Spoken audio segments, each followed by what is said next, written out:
أكيد مرت بأوقات صعبة جدا، من قمة النجومية للزينة في دبي، أو ظهور روان بن حسين بعد قضائها سنة في سجون دبي.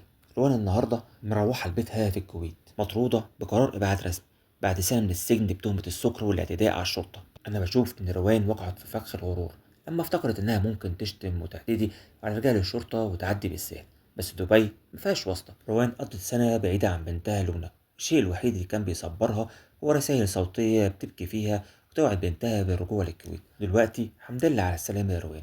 روان بتحاول تلملم جراحها بصورة من الطيارة وكلمة الحمد لله. الدرس كان قاسي جدا، بس لازم نعرف كلنا إن مفيش حد فوق القانون مهما كانت شهرتك أو نجوميتك. روان دلوقتي أكيد وصلت الكويت وسط أهلها، بس السؤال اللي بيطرح نفسه، هل الجمهور هيسامحها؟ ولا هتقدر ترجع تمثل وتغني وتنسى وصمة السجن اللي أكيد هتلاحقها في كل مكان؟ أنا شايف إن دي فرصة ليها علشان تبدأ صفحة جديدة بجد بعيدة عن المظاهر اللي ودت روان في داهية.